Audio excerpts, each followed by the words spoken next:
Greetings, saviors of mankind. I've finished my other duties, and now that I've taken a democratically mandated pizza dinner because my handlers were just a little tiny bit upset that I was nearly starving myself to death. It happens. We could finally get down to business. We have fresh new orders from command, so let's read the words. The words from the brass and what they want us to do next.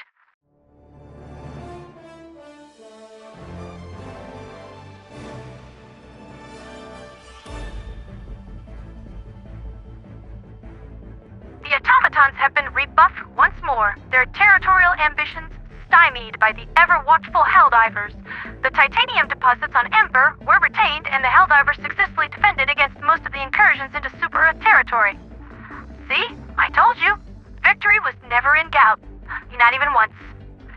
Decrypted intelligence indicates that the automatons continue to pursue the construction of some kind of limited-use strike force, the nature of which continues to be investigated. However, denied critical resources, the automatons' efforts to expand their warfighting capability will be delayed. Considering we're getting all sorts of new equipment and upgrades next week, this kind of limited strike force might come too little too late.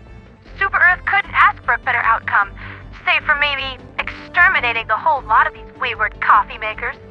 The retention of Ember's titanium is a relief for the hardworking citizens who rely on their corrosion-resistant metal to coat the chemical processing equipment that they use every day for many hours. Their continued job security and workplace safety is thanks to the sacrifices made by the Helldivers. And that's where we're getting the chemical agents weapons from next week. However, all is still not well. Raw terminate population levels are at unstable levels, again, threatening to reach exponentially explosive rates of reproduction. Again. In order to reduce the population most effectively, we will target specific medium-sized specimens that form the backbone of the terminate hives. While this remains our operational focus, a window of opportunity has once again arisen to augment our forces with the orbital napalm barrage. Okay, you had our curiosity. You've now got our attention. The automaton-controlled planets, Tarsh and Mastia, both contain significant manufactories producing polystyrene foam, an important precursor to napalm. If both planets are liberated within the duration of this order, it will be possible to immediately deploy the orbital napalm barrage for fleet-wide acquisition.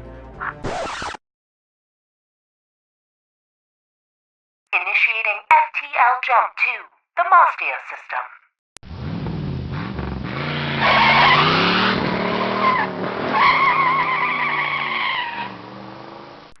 While augmentation of our weaponry will aid the long-term war effort, the reduction of the terminate population demands our critical attention. Where to divide our focus in an attempt to acquire this new stratagem is a decision left to the strategic expertise of the Helldivers. Whichever course of action is decided upon, coordination and unhesitating sacrifice will be the key to success. This next major order, codenamed Operation Double Trouble, will center on several key objectives. The first, to satisfy the win condition, is to kill 45 million battle spewers and 100 million warriors.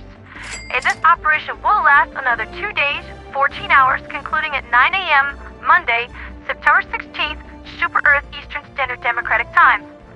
However, the alleged optional objectives are taking the planets of Mastia and Tarsh.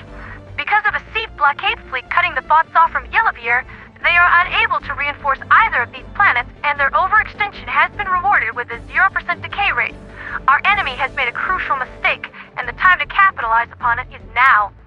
While all this has been going on, there is a new force fighting for justice across the war fronts of Super-Earth and the wider galaxy. Today is the First Alliance Order, or AO, of the Freedom Alliance, codenamed Steel Defender. Okay, that is way better than my operation names. Darn it, that's fancy.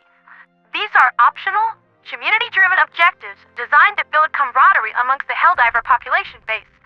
So let's read the words from the Alliance leaders on what they want us to do next. As the enemies of democracy grow more aggressive, Super-Earth is prioritizing support for the newest cadets into Helldiver ranks.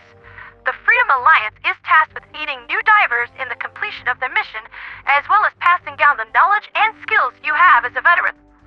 The victory conditions of this AO below are described as such. Respond to 3 SOS beacons with level 20 or lower players and provide assistance as needed. Missions ranked trivial to medium by the Seat High Command should be our priority. Due to an increase in dissident activity, Alliance members are required to announce themselves as members of the Freedom Alliance. This AO will last a total of 3 days, from Friday the 13th to Sunday the 15th of September, and the Sodium HellDivers are inviting the entire Liberation Fleet to fight for the Freedom Alliance as we execute Operation Steel Defender to aid newer players. So how does one participate in this AO? After completing your orders, make a post on the r/Sodium HellDivers Reddit board, link in the description, reporting how the operation went for you. Alternatively, join the Sodium HellDivers Discord board, link also in the description, and post a report in the Freedom Alliance chat channel therein. You must use the Freedom Alliance post flare when submitting Alliance-related content on the Sodium subreddit in order to receive credit for assignment completion. It's, for the paperwork, you see.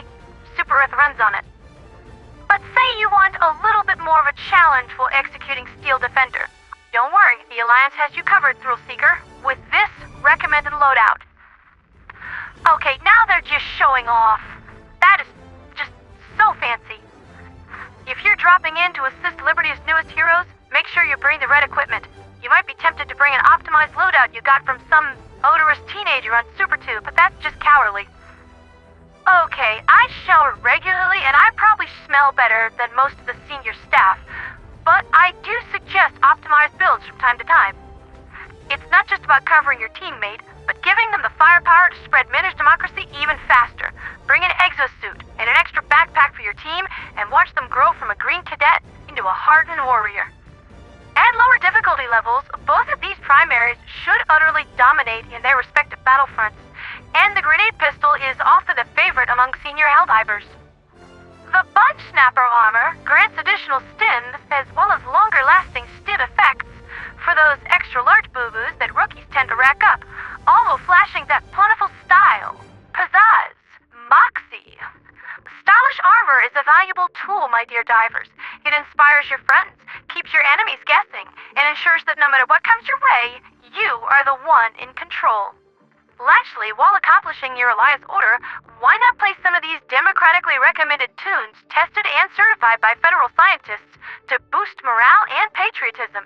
And if you're of a particular taste and don't find what you see appealing, yours truly has made a playlist of every single song that I have ever promoted on the show, link also in the description.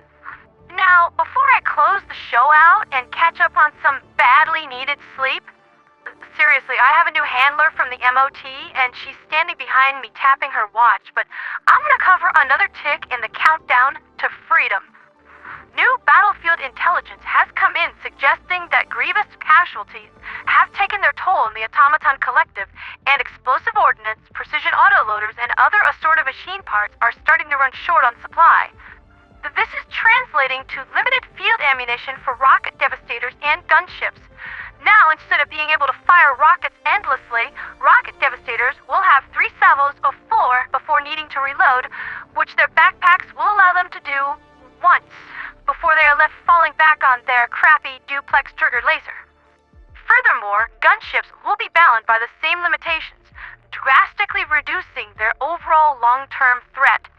The exact ammo count is still unknown, but early estimates indicate that they will have only a singular salvo of rockets on board their lightweight frames. It should also be mentioned that these rockets have been downsized due to logistical constraints by about 80%, making them significantly easier to avoid. Wow, that is a harsh nerf.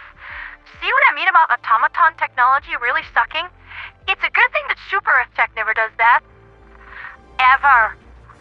Alright, Helldivers, you heard the order, both from the brass and the silver. So let's hop to, help some rookies learn the ropes, grab a free stratagem for our troubles, drop the Terminate population down to Notcher 50, and make ready for Free Day next week. For liberty, for freedom, for democracy, and for Super Earth.